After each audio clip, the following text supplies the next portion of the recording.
Charlemagne, Attila, Total War, XCOM 2, Sims 4 DLC, Dirt Rally, MechWarrior Online on Steam, and Final Fantasy. That's the 1 minute version or less than a minute version of this entire video. You may now leave.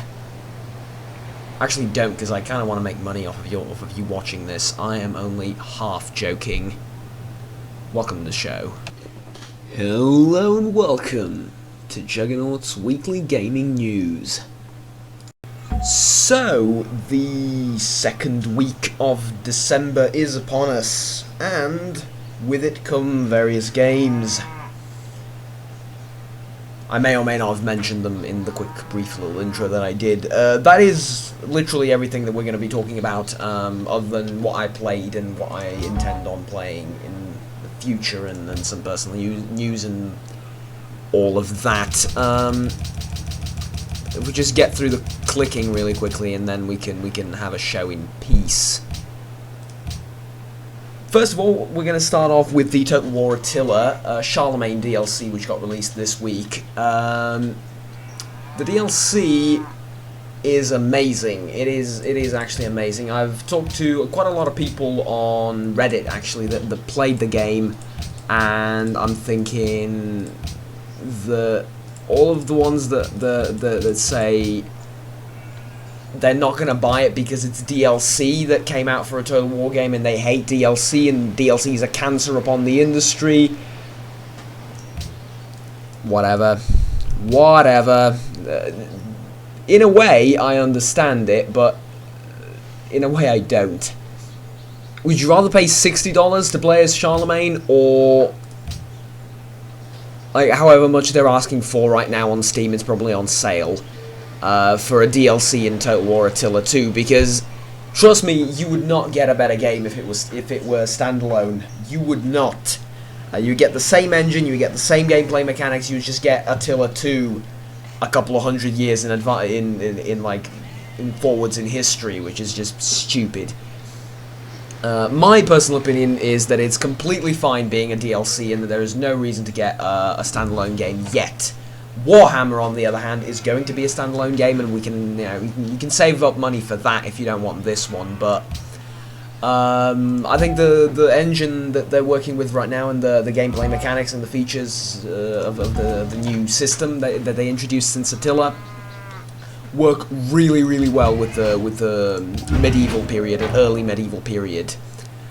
Even the late medieval period, if you slightly modify the game, I think will work very well within the game, if that is maybe something that they wanna look into. But we're probably gonna get a Medieval 3 as a new game, because it will sell better, if we're honest. Ultimately, it's always about that, isn't it? Anyways, I have a Let's Play series on Charlemagne on the Charlemagne DLC as the Cordoban Emirate, and it's been actually very well received. I'm kind of impressed, if I'm entirely honest. I would full-heartedly recommend the DLC if you have Attila. If you don't and just want to play Charlemagne, I guess there's where the discontent comes from the community, I suppose. There's one negative in that. But other than that, I really can't think of a huge critique to bring out about the game. The AI is better, a lot better. Yeah, I haven't played a lot of it yet. It's still fairly early on, but Charlemagne seems like a really good DLC, and I full-heartedly recommend that if you're a Total War fan like myself.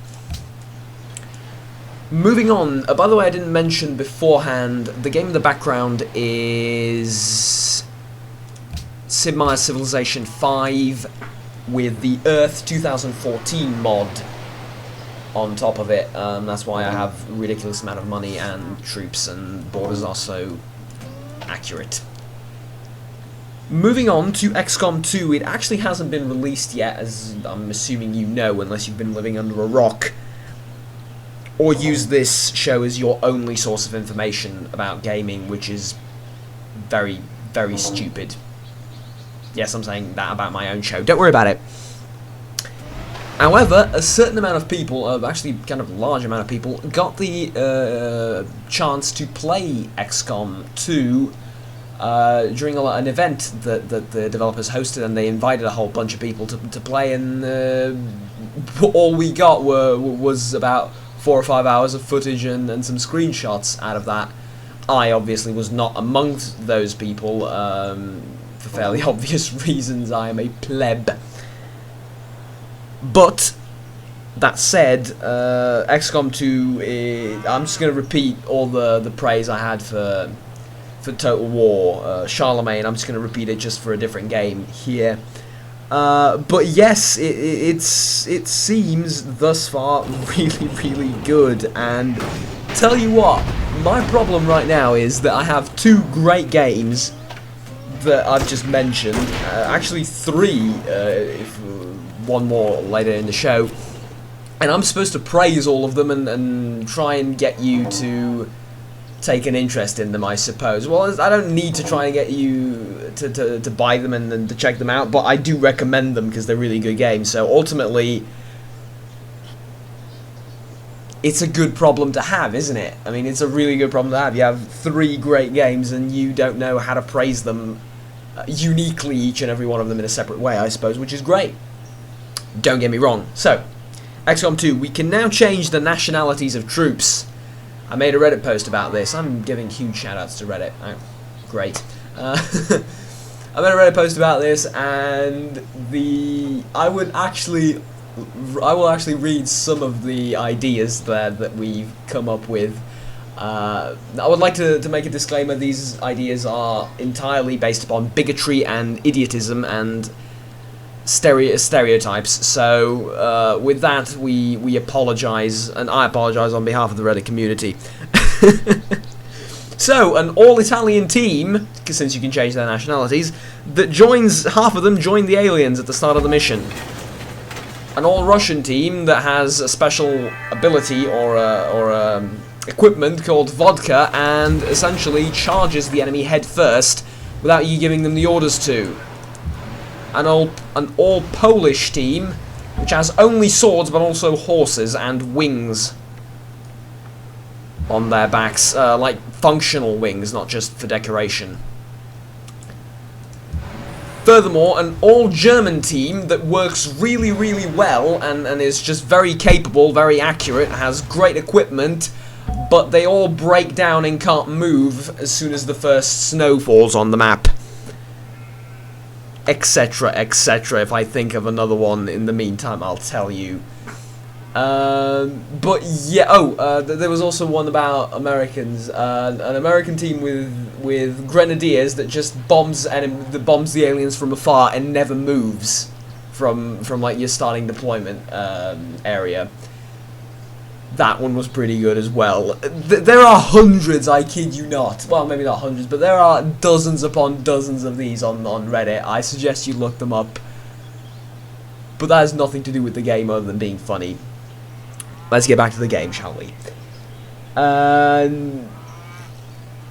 feel like there is nothing to say about XCOM in terms of news. There hasn't been really much announced when it comes to XCOM, in terms of, you know, what we're going to be seeing, what we're going to be playing with, rather, some new gameplay features and mechanics and stuff like that. Hasn't been really...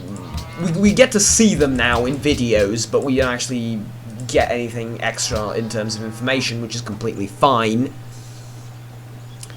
That said... Okay, this is... sorry, I'm getting confused by the game. Okay, there we go. Furthermore, there is... Actually, I don't think anything else that I need to say about XCOM, from what I recall, other than the customization is just huge. Amazing. Other than nationality, you can change literally dozens of types of faces, armor, give them names, as obviously you could in XCOM 1 as well, but you can do all sorts of customization, which is great. But then there's also that dude on the internet that keeps spreading posts about, I'm gonna name all my soldiers, you dead. And that is absolutely your prerogative, but I think the point is you're gonna actually care, and it's gonna hurt a little bit more every time someone dies. So there is a degree, to a degree you could say that it is masochism, but I think I'm more excited about this than most people. To me, personally at least, customization in games is very, very important. To be able to build all these different characters and soldiers and name them based on either people I know or friends or celebrities or whatever. Actually, an all celebrities team seems very, very amusing. But yeah, that said, like the different approach you also take towards the actual campaign itself. Effectively, you are not the aliens, but now you are essentially fighting the aliens just like the aliens fought you, through terror missions, through sabotage, through, you know, you completely flip around the roles of the aliens and the humans. Now it's the aliens defending. That is something I think is really exciting, and I've actually been playing Long War quite a lot in preparation for XCOM 2, and it's been a huge amount of fun. So at one point soon we should expect XCOM 2 to arrive, and then it shall be glorious, and I shall make a video about it. But until then, we're gonna have to wait. The Sims 4 DLC. Oh god, do I have to talk about this? He says, turning around to an empty room. I just remember I don't have producers, so I'm inflicting this upon myself. Yes, I have to talk about it. An update for Sims 4 came out, a pretty big one, and a DLC. Now it needs about 10 more DLCs to compete with The Sims 3. I've said it all.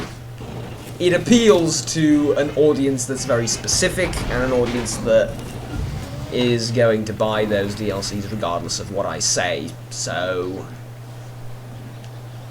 hey, it's been released, it's a part of the news, you now know. Unless you knew before watching the video, in which case disregard entirely, but you now know, so there we go, I suppose. I feel like any further comment I make is just going to be falling on deaf ears, so yeah.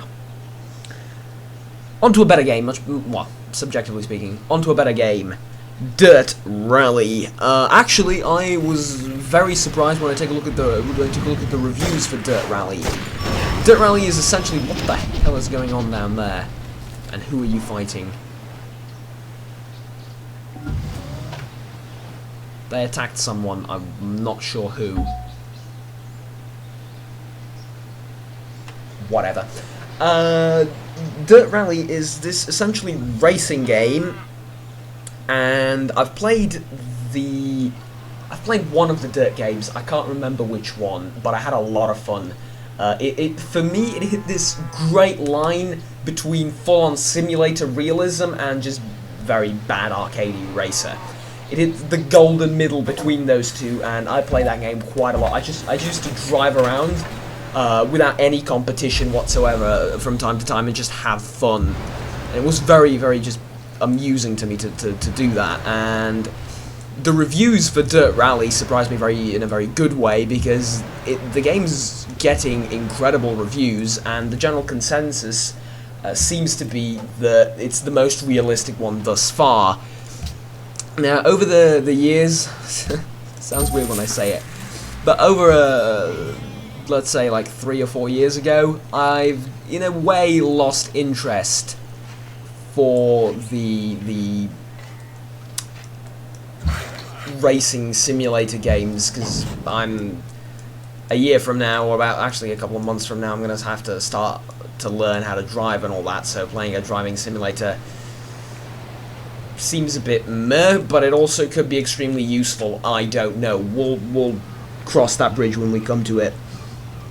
But yeah, I've sort of lost interest for those type of games. The only one that I might consider playing is a Need for Speed game if a new one gets released and is like really good. Then that's the racing game that I might play. But Dirt is the second one. If I ever choose to play a racer, then I would go to Dirt, because I think the greatest part about it is the way that the car interacts with the terrain you're driving on, because that you don't really get to see that on other racing games. You basically go fast on the road and slow on grass, and all other types of terrain you go slightly slower on unless it's like a concrete road, which it doesn't exactly work like that. Like the handling usually isn't influenced at all, or at least is influenced in a very basic level. But Dirt nails down the way you move around on different types of terrain, which is very important to some, and I'm just very happy that Dirt is getting a lot of publicity and is getting great reviews. It genuinely surprised me. I expected the game to do good. You know, it's Dirt. They don't do badly, at least in recent years. But I expected the game to not get that popular, I suppose. Yet the audience for Dirt seems to be quite wide indeed nowadays, and it's good to see the company like that can flourish based on a solely racing, to an extent, simulator. There we go. That's, I think, all I have to say about Dirt. For science there. MechWarrior Online. It didn't get released today, Juggernaut. You're drunk. What are you talking about? Yes, it did, on Steam. It got released this week, and I know someone, Stefan, I know someone that is going to be very happy about this. Now, I asked this friend of mine to, or I would have asked him to do the weekly with me and give his thoughts on MechWarrior Online, considering he played the game for like years on end and is very into the game and still plays it. Has like a what I used to be for PlanetSide 2, he is for MechWarrior Online, or StarCraft, I suppose, to an extent. Yeah, he knows the game. Let's just leave it at that. I wanted to ask him, but he couldn't come for various reasons. So you're stuck with me, unfortunately, for now. So what do I have to say about the game itself? I haven't played it. It's the last two games on this list that I'm talking about I haven't played, and well, I can talk to you about it from a perspective of someone that's heard a lot about the game from friends. I think it's the type of game where you played, much like World of Tanks and Armored Warfare and War Thunder and such games like that. You play one game of it and you've played the entire game, you know what it is, then you just rinse and repeat with different vehicles, different weaponry, different this, different that, different maps. But it seems to me like it's a type of game where you get into it and you play it for a certain period of time, a short period of time, and you understand whether you're going to love it or not. So in that sense, it's a free-to-play game. So and at that, it's a very successful free-to-play game. So you know it must be successful for a reason. There's still people playing it. It's kind of an old game actually, and it still has it's not dead, which is interesting, and I'll talk about why in a second. But yeah, it is exactly what it sounds like. MechWarrior Online, Mech Warriors fighting online. It's essentially mech battles. It's essentially World of Tanks. Instead of tanks, you have mechs. There you go. Simple enough. Thank you. There's been a DLC for it, free of course, and it's released on Steam, which should bring in a lot of new players. And for the community that does own the game, that does play it regularly, I think that's very exciting, because if we're honest, they have new noobs to pwn. So take that as you will. Speaking of dead games, Tribes Ascend has released an update and a DLC. Actually, is it no? It's just an update. Let's just call it an update. After 2 years, To the 4 people still playing Tribes Ascend, are you excited? But it does bring up a very interesting topic. It really, really does. A game has been dead for, well, about a year and a half. Some would argue even 2 years. At one point, it was very close to completely dying out, at which point they released a package allowing you for like $20 or something like that to get everything in the game, which brought in new players. Or brought old players back. They did that, so the game was okay for a couple of months or so, and then it died again. Now they're trying to bring it back to life, and they're actually marketing it with the 2-year thing. So they're going, after 2 years we released an update, come back and play. Okay, that's a weird way to market your game. If it works, great. If it doesn't, yeah, you're just gonna look like you have egg on your face. But there's an entirely new approach to marketing, which I've never ever seen. I don't think anyone has ever done that, not at least in recent memory. Market a game based on how long you haven't touched it. Okay. But what it did is it brought a lot of old players back. I'm reading the subreddit, I'm reading the posts on Twitter, on Facebook, and there's a bunch of comments saying, "Hey, I'm actually going to go and try it again. It's been ages since I played." And the thought has come to mind that I might actually go back and try the game again. Because why not? If I'm honest, I mean, hell. Why not? It's it's a free-to-play game. Might dive in for a couple of hours and then see if there's anyone playing first of all, and see if we can get some good matches in. That'd be kind of interesting.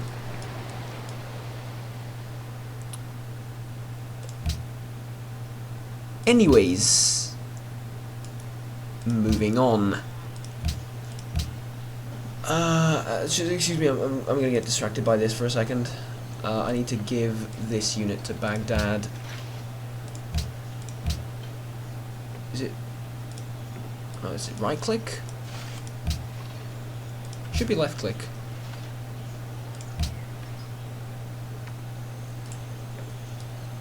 It's not left click or right click. What the hell?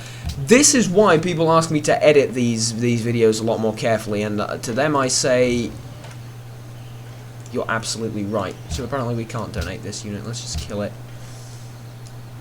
It's taking up aluminium, which I don't want it to do. Moving on from Tribes Ascend and a dead game, what was dead until now, by the time I release the video, who knows, it might spring back to life again. Final Fantasy 13 Lightning Returns is going to be like a 30-second video, 30-second talk about this game, because it's the other one that I have never played. And matter of fact, never played a Final Fantasy game. Ever. Ever, ever, ever. Okay, everyone that's upset about that is now gone. It's just me and you now. Great.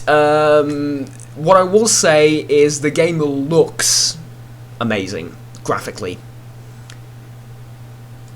Graphically speaking, I can't say for the story, I can't say for the gameplay, because I haven't played it, and I never played a Final Fantasy game, so I wouldn't know how the story compares to others. But graphically speaking, my god, the game is gorgeous. It's one of those things you never really get over. Much like Assassin's Creed Syndicate, I really love the game, the way that game looks. The character seems like really nicely done. The effects seem great. I've seen on Steam you can see like parts of some beautiful visages. Let's just say visages. Sorry if you pardon my French. And everything, even though you're looking at a desert and like a desolate wasteland, and it looks gorgeous, even though there's, if we're honest, practically speaking, nothing there. So visually speaking, the game looks great. I don't know how it plays like, but hey, it is what it is. moving on. Furthermore about, or well, not moving on, but furthermore about Final Fantasy. For other people that never played it, I don't recommend that you pick this one up. I suggest that you start from a different one. Reason being, this one apparently ties into the story of previous ones. Now, how well you're gonna get on with being able to realize what's going on and getting into the story on the fly, as it were, not having played previous games, I don't know, which is why I can't really recommend it. I suggest you start off from a different one, because for those of you that don't know, Final Fantasy 13 is not the 13th Final Fantasy, linearly speaking. There's been many before it. Yes, but they're not linked in the sense of the story. So this is not the 13th chapter of one guy's journey. Which is weird, because when you ask someone where to start in terms of Final Fantasy, like, oh, I've never played Final Fantasy, where do you want me, where do you think I should begin with, which game? And they go, Final Fantasy X. So I've missed on 9 parts of the story, and you're asking me to start from 10. No, you haven't. Like, it's a unique story, 10. It has nothing to do with 9 and 8 and all those. Actually, I might be getting the numbers all wrong. I'm sorry. I'm just picking them from the top of my head. I actually have no idea what 9 or 10 or 8 are about. But, for example, okay, figuratively speaking, which it takes you by surprise. And when I've learned this, you actually there is a VOD of that on Twitch. A guy named Jake told me this, like, oh, you don't need to start from 1, you can start off from, like, I think he mentioned which one, but I forgot. And I was like, okay, what about the other ones? Are they all disconnected? Yeah, most of them, apart from, he told me a couple ones, like, they're roughly connected with one another. Huh. Interesting. And it kind of makes sense if you think about it from a business standpoint. How many people that have played 1 are going to play 15 or 13 in our case, Lightning Returns? Like with every next product you release, your audience gets you get less and less of an audience to release the product to, so it only makes sense, I suppose. But there we go. That is the daily done. Well, news from the Daily done. Now, one more thing is the games I played over the course of this week. Civ 5 with this mod for about like 20 hours in it, maybe, in total, which is very impressive, I know. It's a great mod, what can I say? I'm having a lot of fun with it. Other than that, I already mentioned XCOM in preparation for the new game. It's amazing. I haven't played any Fallout or Witcher because I have to lay off those games. I have 5 days of in-game time in Fallout. There's way too much. I'll burn out. Let's not do that. Trust me, from experience, you don't want to play too much of an RPG. You'll get sick of it. Kind of like listening to a song for like 100 times. Eventually, even if it's a good song, you get sick of it. Speaking of which, hello. Adele reference for the done. Adele reference for the day done. Okay. I made myself laugh. Oh. I'm the only person that laughs at that. I know. I know. You don't have to tell me. But news regarding this. I apologise. You might want to lower the audio. The microphone. I am getting a professional studio microphone with all of the attachments you can possibly imagine on it for New Year's Eve. That is, matter of fact, the only present I'm getting for New Year's Eve that I know of.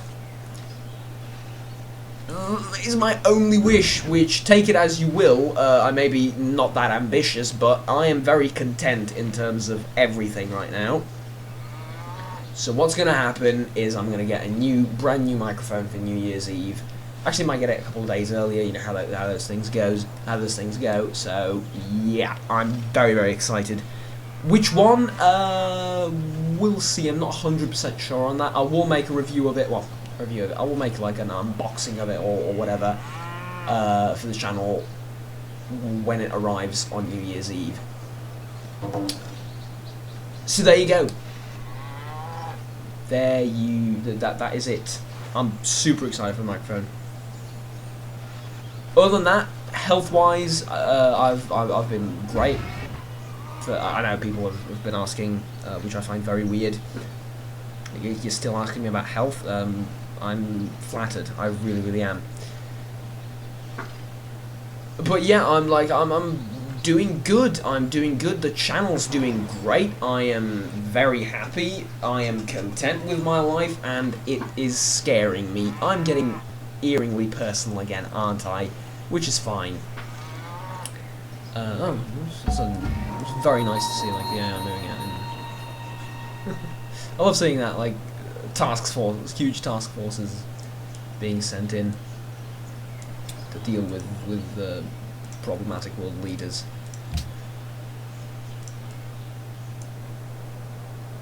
But yeah, I was saying, do people do this? Do they get, like, genuinely frightened about their lives when nothing's going wrong? Because usually, from personal experience, what happens is something goes horribly wrong, I panic, and then try and fix it. That's how my life works. I live from one crisis to the next, I live from one problem to another, and now comes this long period of time where I'm just indifferent about everything. I am content. I'm not happy, I am content.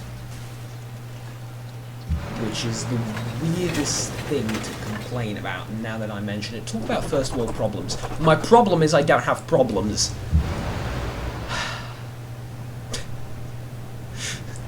Crazy white people, eh? Okay, that's gonna earn some dislikes. Anyways, there we go. That will be the daily done. Thank you very much for watching. Please remember to like and subscribe down below if you enjoyed the video and want to help out the channel. Why the hell did I just get a whole load of... Never mind. As I was saying, it really does help the channel out, and you'll be able to send you with all the content that I produce on this channel, if that is what you want to do, of course. Until next time, take care and have fun. Bye-bye.